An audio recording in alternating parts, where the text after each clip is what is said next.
From mic drop comebacks to iconic one-liners, these presidents prove why they're in a league of their own. In the 1980 presidential debate, the 40th U.S. President Ronald Reagan faced Jimmy Carter.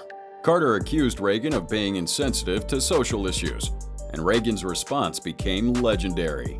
Governor Reagan, as a matter of fact, began his political career campaigning around this nation against Medicare. Now we have an opportunity to move toward national health insurance with an emphasis on the prevention of disease, an emphasis on outpatient care, not inpatient care, an emphasis on hospital cost containment to hold down the cost of hospital care for those who are ill, an emphasis on catastrophic health insurance, so that if a family is threatened with being wiped out economically because of a very high medical bill, then the insurance would help pay for it. These are the kind of elements of a national health insurance important to the American people. Governor Reagan, again, typically is against such a proposal. Governor, there you go again. Reagan's charm wasn't just disarming, it was strategic. By redirecting the focus from Carter's accusation to his own affable demeanor, Reagan shifted the mood of the debate entirely. Now, Reagan's humor is iconic, but another president took a more intellectual approach when addressing cultural controversies. At a CNN town hall, President Obama faced a direct question about transgender rights and bathroom policies, a contentious issue at the time. With all the pressing issues that you have before you right now, why is the issue of which bathroom a person uses such an issue? Well, you know what? It's a great question. Somehow people think I made it an issue. I didn't make it an issue. There are a lot of things that are more pressing. You're absolutely right. What happened and what continues to happen is you have transgender kids in schools. And they get bullied. And they get ostracized. Obama didn't shy away from addressing the cultural divide. His calm, measured response framed the issue as one of inclusivity rather than conflict. We're of a generation where that stuff was all out of sight and out of mind. And so people suffered silently. But now they're out in the open. And the question then is, schools are asking us, the Department of Education, for guidance. How should we deal with this? And my answer is that we should deal with this issue the same way we'd want it dealt with if it was our child. He managed to win over the crowd by making the issue relatable and grounded in universal values. Obama's finesse is unmatched, but not every president takes such a measured tone. Donald Trump's approach, for instance, is pure fire and fury. At a 2021 rally, Trump addresses a question about woke culture infiltrating institutions like the military.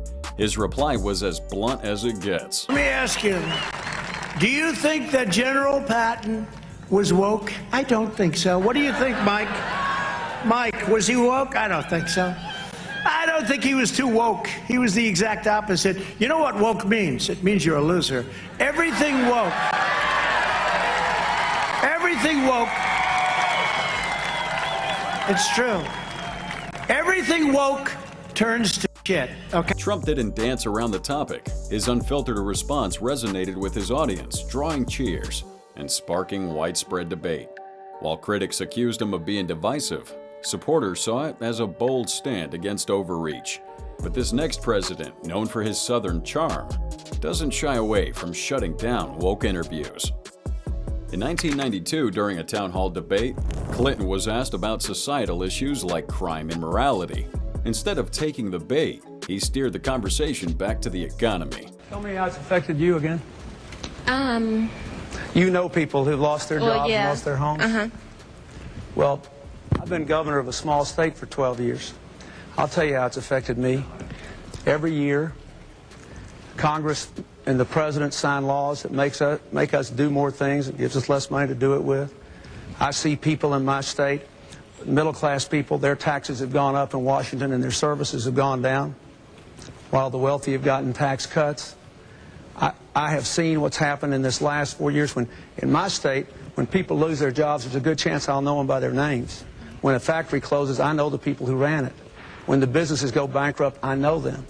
And I've been out here for 13 months, meeting in meetings just like this ever since October, with people like you all over America. Clinton's answer showcased his ability to pivot gracefully. By focusing on tangible issues like jobs and finances, he sidestepped hostile debates while connecting with everyday Americans. This moment solidified his reputation as a relatable and pragmatic leader. Most people are working harder for less money than they were making 10 years ago. It is because we are in the grip of a failed economic theory. And this decision you're about to make better be about what kind of economic theory you want. Not just people saying, I'm going to go fix it, but what are we going to do? What I think we have to do is invest in American jobs, American education, control American health care costs, and bring the American people together again. While Clinton avoided conflict, this next president leaned into humor to address tricky questions. In 2002, during a press conference, President Bush was questioned about mistakes in the Iraq war strategy. Instead of continuing the debate over policy, Bush delivered his response in a folksy, off-the-cuff manner that went viral. There's an old saying in Tennessee, I know it's in Texas, probably in Tennessee, that says, fool me once, shame on you. If fool me, we can't get fooled again. In the midst of global controversy surrounding the Iraq War, Bush's remark was a clear declaration of his resolve. Now, his focus was on national security and his own convictions. The bold response became one of his signature moments, earning him both praise and criticism. However, the things said by this next president were marked by a calm intellectual approach. In 2009, back to President Barack Obama facing one of his most intense moments with the press. But this wasn't just any press conference, it was a showdown. About these particular bonuses.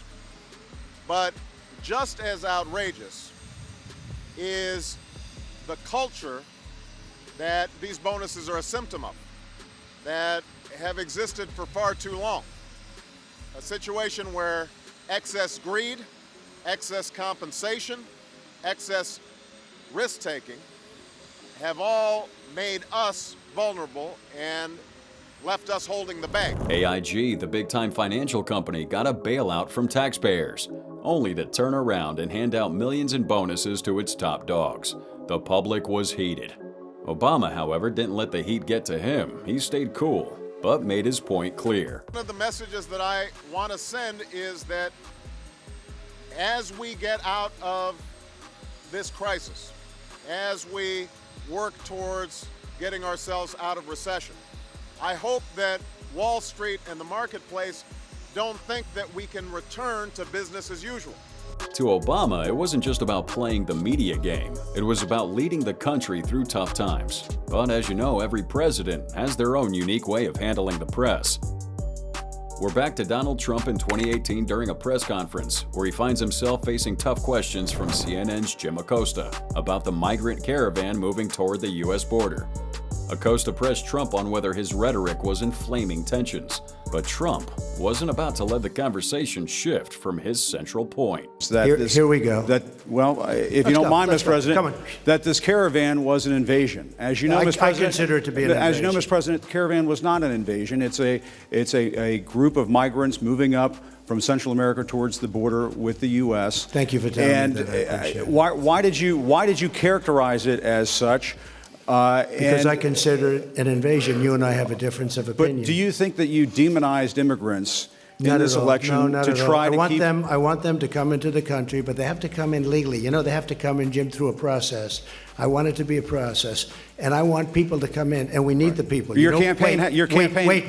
You know why we need the people, don't you? Because we have hundreds of companies moving in. We need the people. Trump responded by staying firm. He didn't let Acosta's challenge rattle him.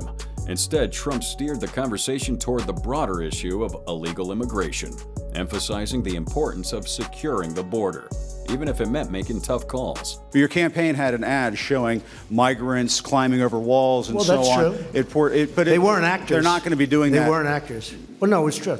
Do you think they were actors? They weren't actors. They didn't come from Hollywood. Right. These were people. This was an actual, it happened a few days ago.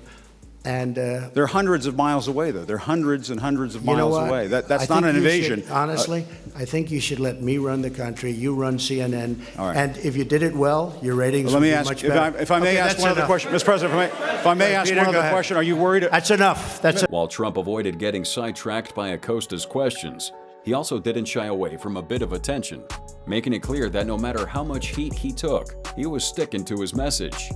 Much like Trump and his fiery exchange with Acosta, this next president faced a battle of wills with the press, but his tactics were very different. In 1973, during an infamous interview, President Richard Nixon found himself facing CBS's Dan Rather, who pressed him on the growing Watergate scandal. Nixon was asked about his involvement in the cover-up. I believe we are going to make progress in the economic and political fields. President. Thank you, Mr. President. Dan Rather with CBS News. President. Are you running for something?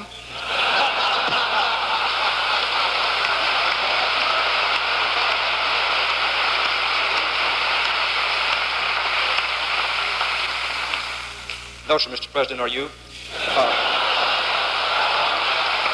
Mr. President. It's this moment showcasing Nixon's ability to sidestep the controversy, an attempt to steer public perception, despite the mounting pressure. His tactics backfired later, but at the time, he tried to present himself as a resilient leader focused on the bigger picture.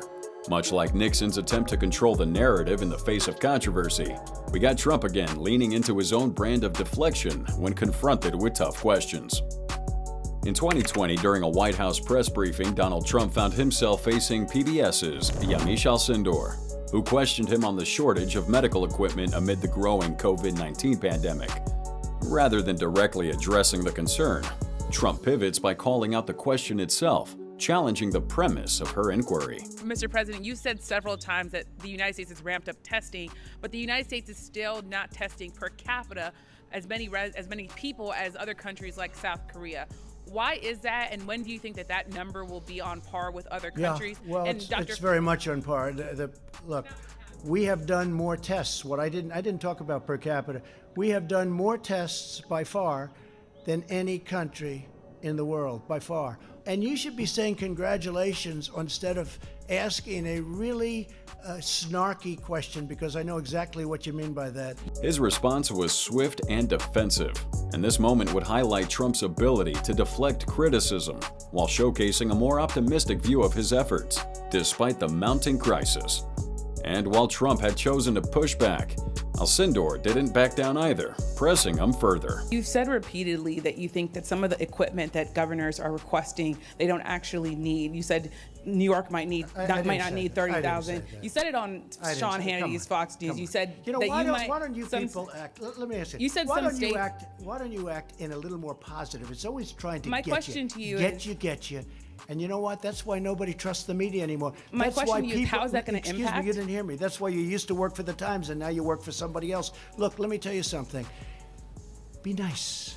Don't Mr. be President, my threatening. question Don't is- be threatening. Their exchange became a tense back and forth, illustrating not just a clash of views, but a clash of personalities. Trump opting for a forceful defense, while Alcindor pushed for accountability. From Bill Clinton's cool composure to Trump's no-nonsense attitude, these presidents know how to shut down woke interviewers. And while some used humor, others would rely on confidence. But all of them knew how to take control of the narrative. Which president do you think did it best? Let us know in those comments below. And for more videos like this, make sure to subscribe and hit that notification bell so you never miss a moment.